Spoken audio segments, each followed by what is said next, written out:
Hi everyone, how are you all doing? Today we're talking about negotiation again as a continuation of the previous video, but here I'm going to focus on the negotiation process and what is important to keep in mind when we are in the stage of formal negotiation.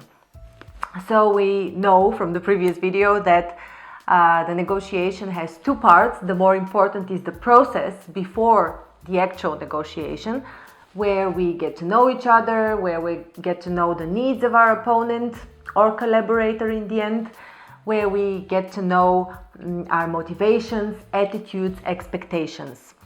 This represents, as a matter of fact, a larger portion of the negotiation, because a negotiation is rarely about a simple lump sum amount of money. So it seems to begin with, but as a matter of fact, it is much more than that.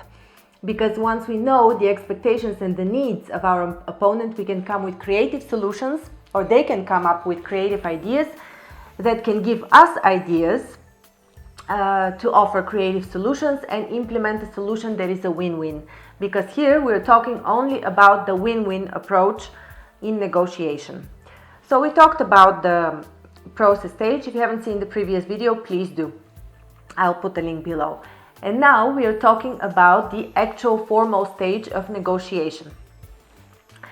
So what is the important thing to begin with? It is to frame the expectation. What do we expect from the meeting? Once you're at the meeting, you can say something like, we have gathered here, or we are here at this meeting to reach a solution that we can both live with. As simple as that. Just to know that you're here or there as collaborators. You all have the same goal rather than fighting for the same piece. Let's take an example, and we work through this example throughout this video. Let's say you're at a job interview and you're at the final stage of the job interview and you're being given an offer. You set your expectations initially as, let's say, 60K, but your future employer is offering you 30K. There's a huge difference. It's double. It's half of what you expected. What do? You can simply pack your stuff and go away. Of course, this is the easy way out. But the more creative way out, and what you shouldn't miss in any type of negotiation, is to go through the whole negotiation process and see what you can get out of it, because you might be surprised. Let's work ourselves through this case. Imagine you're sitting there, you haven't yet been given the price tag, or maybe you have. Ideally, you haven't yet. Because what you would like to do is build trust. This is the first thing you want to establish, that there's a trusting relationship between you and your counterparty. So you might as well say it outright. I trust that knowing what you know about me and being in a position that you are and knowing what I can contribute, you'd be giving me the best offer possible, considering the market and blah, blah, blah. So you reiterate the trust that you have in the person a few times. This is very important because people usually respond as they are entrusted. They would go out of their way to give you the best option because you've entrusted it in them. Your step number 2 is to obtain more information. What is going on at the company? Is there a reorganization happening? Is there a cultural clash? Do they hire for another position simultaneously? What position?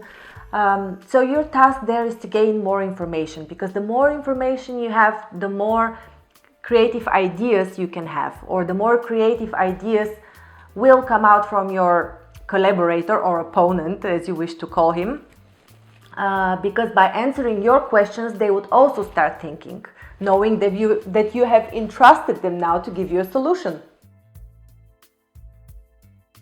So the next step in the negotiation process is to actually meet the needs of the person, and ideally using their ideas.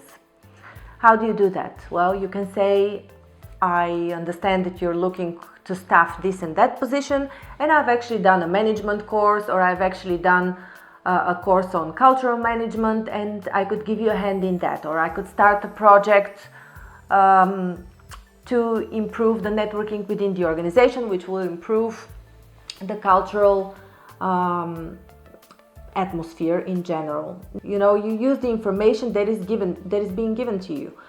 You can be as creative as you like, as long as you also implement the suggested ideas of the other person. And how do you get their suggested ideas? Well, just ask questions. Asking questions is key. You can ask them, well, what if you had somebody who could, alongside their own line of business, actually act as an internal motivator and organize informal meetings for networking for women or for family men.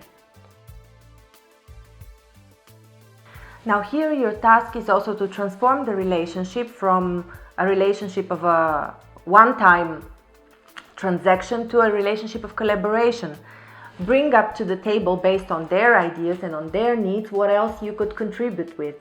For example, you could say, you know, I've had ideas to develop a program on improving health within the organization. You're aiming here for the long-term collaboration where you would be able to add more value to them. So after you have built trust and you have set the scene for collaboration, you can ask as many questions and rely on the empathy atmosphere that you've created in order to get ideas for a creative solution to your problem. So for example, now you can freely ask about possible other options that can add up to your desired final price tag. Let's say you're willing to accept the same pay for a reduced working schedule, or let's say it's very important to you to get private schooling for your kids, or to have your relocation costs covered.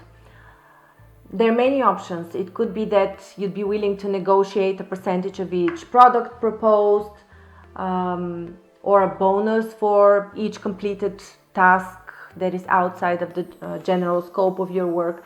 There are many creative options of what you could ask to reach your price tag in the end. It's all about discussion and finding out the real needs of the other person. Because if you're giving out half of your salary on schooling, on housing, on fitness subscriptions, and on meals, you know, you can get a lot of extra perks from the employer that he's not being taxed for. So therefore, the cost for the employer is much lower as well. This is just one example of negotiation tactics, but in general, what is key here is to build trust, get information in a friendly, empathic way where you're both oriented to a common solution. I hope this was useful. Let me know in the comments, and see you on healnlearn.com. Check out all the experts, and please let me know if you would like to discuss a certain topic with any of the experts. Then I'll bring him on Heal and Learn and we'll talk about it. If you haven't yet, subscribe and hit the bell.